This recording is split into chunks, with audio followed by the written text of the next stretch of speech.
Je vais vous dire quelque chose que personne n'ose avouer. Parfois, ceux qui nous font le plus mal sont ceux qui nous connaissent le mieux. Si cette histoire vous touche, abonnez-vous maintenant, parce que ce que je vais partager va changer votre façon de voir la famille pour toujours. J'ai 78 ans aujourd'hui. Je vis seul dans ma petite ville de Normandie depuis que mon Henri est parti il y a 4 ans. Notre maison, celle où nous avons vécu 52 années, où nous avons élevé nos enfants, où chaque coin raconte notre histoire. Je croyais que cette maison serait ma dernière demeure. Je me trompais sur beaucoup de choses. Mes matinées commencent toujours pareil. Café noir, tartines beurrées, et cette chaise près de la fenêtre où Henri s'asseyait pour lire son journal. Je lui parle encore. Bonjour mon chéri, belle journée aujourd'hui. Les voisins pensent peut-être que je deviens folle, mais Henri m'écoute. J'en suis certaine. Mes enfants, Pierre et Martine. Ils viennent me voir, bien sûr.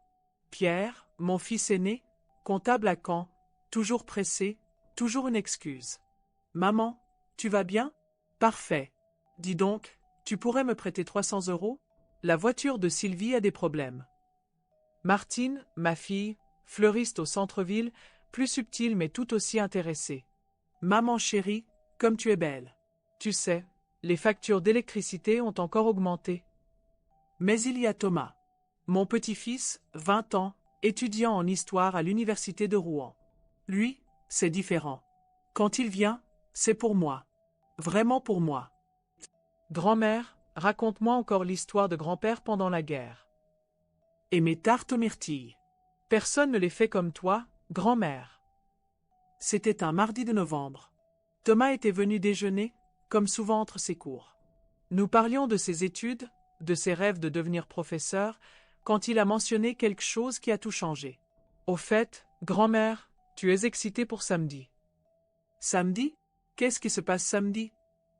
Il m'a regardé, surpris. Le dîner d'anniversaire de papa et maman. Leurs 35 ans de mariage. Tu n'es pas au courant? Mon cœur s'est arrêté. 35 ans. Je me souvenais de leur mariage comme si c'était hier. J'avais organisé toute la réception dans notre jardin. Comment pouvais-je ne pas être au courant de leur anniversaire? Bien sûr, mon chéri. J'avais oublié le jour exact. Mais non, je n'avais rien oublié. Personne ne m'avait rien dit. Le lendemain, Pierre m'a appelé.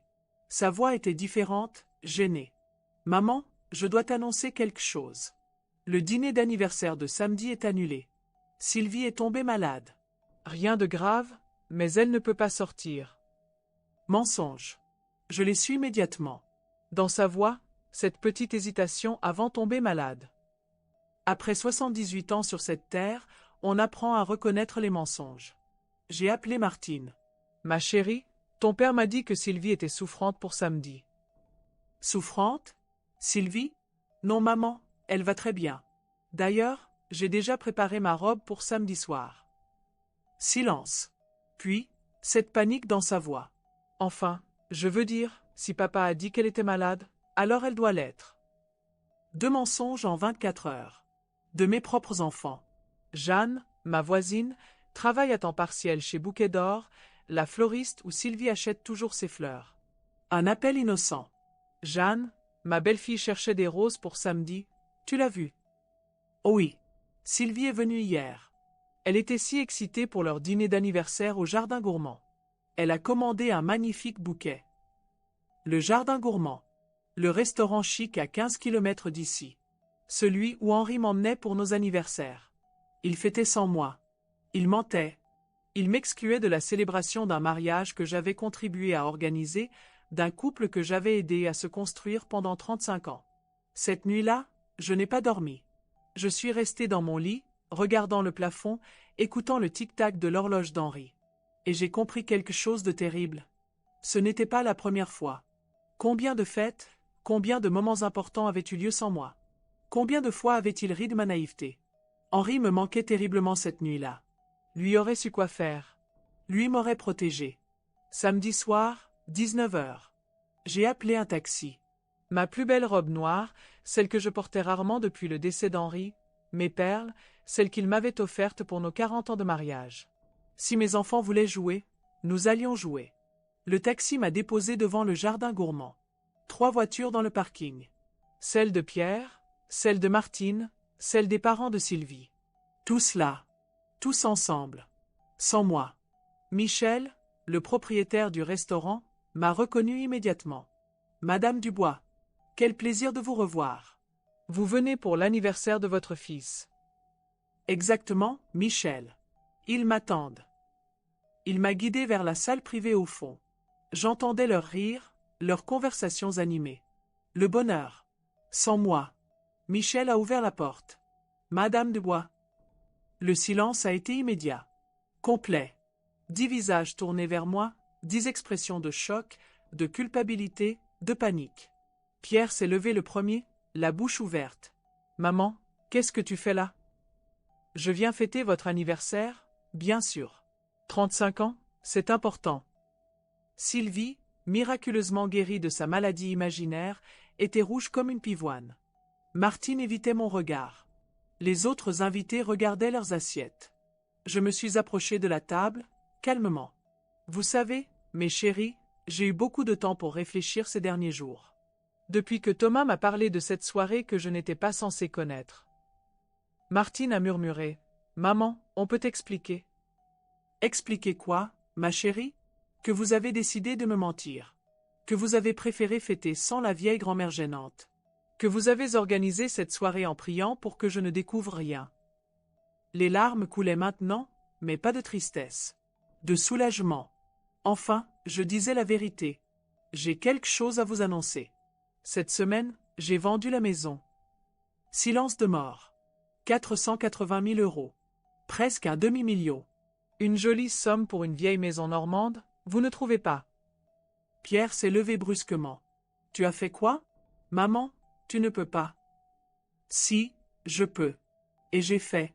L'acte de vente a été signé vendredi. Maître Leclerc s'est occupé de tout. Martine pleurait maintenant. Maman, cette maison, c'est notre héritage, c'est... Votre héritage? Intéressant. Vous n'y venez que quand vous avez besoin d'argent, mais c'est votre héritage. J'ai sorti l'enveloppe de mon sac. Mes mains ne tremblaient pas. Pour la première fois depuis des mois, elles étaient stables. 240 000 € vont à la bibliothèque municipale. Pour créer une aile pour enfants. Elle portera le nom de votre père. Henri Dubois mérite qu'on se souvienne de lui. Et le reste?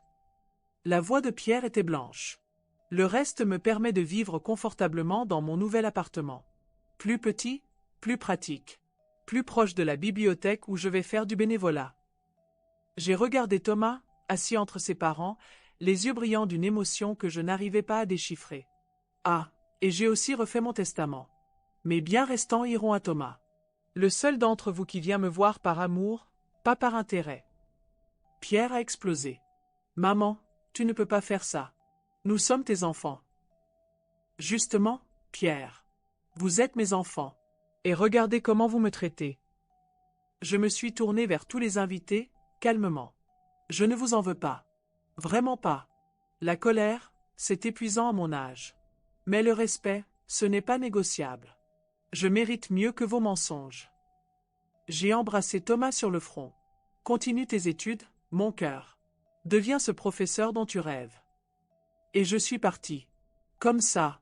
En laissant derrière moi le silence, les pleurs, et surtout, ma nouvelle liberté. 3 mois plus tard, ma nouvelle vie avait pris forme. Appartement lumineux au 3e étage d'un immeuble moderne, vue sur le parc municipal. Fini les escaliers grinçants, les gouttières qui fuient, le jardin trop grand pour mes vieilles mains. Mes matinées à la bibliothèque étaient devenues précieuses. Lire des histoires aux enfants, les voir s'émerveiller, retrouver ce sens de l'utilité que j'avais perdu. Marie-Claire, la bibliothécaire, était devenue une vraie amie. Pierre et Martine ont essayé de reprendre contact. Des appels timides, des visites annoncées puis annulées. Je ne leur ferme pas la porte, mais je ne l'ouvre plus grand. La confiance se reconstruit lentement, ou pas du tout. Thomas vient toujours. Plus souvent même. Nous parlons de ses cours, de ses projets, de ses premières histoires d'amour. Et je lui fais encore des tartes aux myrtilles, dans ma petite cuisine qui sent bon la cannelle et les souvenirs neufs. Grand-mère, tu regrettes parfois. Regretter quoi, mon chéri? D'avoir tout changé. La maison, l'argent. Thomas, j'ai passé 50 ans de ma vie à prendre soin de cette famille. À cuisiner, nettoyer, consoler, donner sans jamais compter. Et quand j'ai eu besoin de respect, ils m'ont menti. Non, je ne regrette rien. Hier, l'inauguration de l'aile Henri Dubois a eu lieu. Une belle cérémonie, simple et émouvante. Le maire, Marie-Claire, une cinquantaine d'habitants, et dans le fond, Pierre et Martine. Ils étaient venus. Pas invités, mais venus quand même. J'ai prononcé un petit discours. Parler d'Henri, de son amour des livres, de son rêve de voir tous les enfants du village apprendre à lire. J'ai vu Pierre essuyer une larme. Martine aussi. Après la cérémonie, ils se sont approchés. Maman, on est fiers de toi. Et moi, mes enfants, j'apprends à l'être à nouveau. Ce n'était pas le pardon. Pas encore. Mais peut-être le début d'autre chose. Une famille différente, construite sur la vérité plutôt que sur les habitudes. Ce soir, dans mon petit appartement, je regarde les photos de l'inauguration. Henri aurait été heureux. Sa mémoire va aider des générations d'enfants à découvrir la magie des mots. J'ai 78 ans. J'ai vendu ma maison, changé de vie, appris à dire non.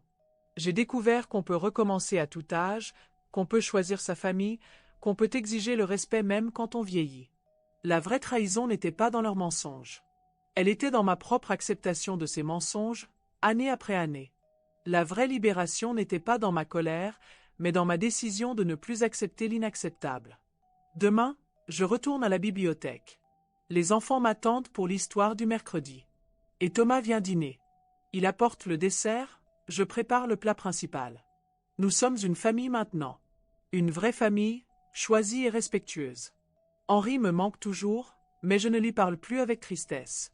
Je lui raconte ma nouvelle vie, mes nouveaux amis, ma nouvelle liberté. Et je sais qu'il sourit. Parfois, perdre ce qu'on croyait être sa vie, c'est finalement la retrouver.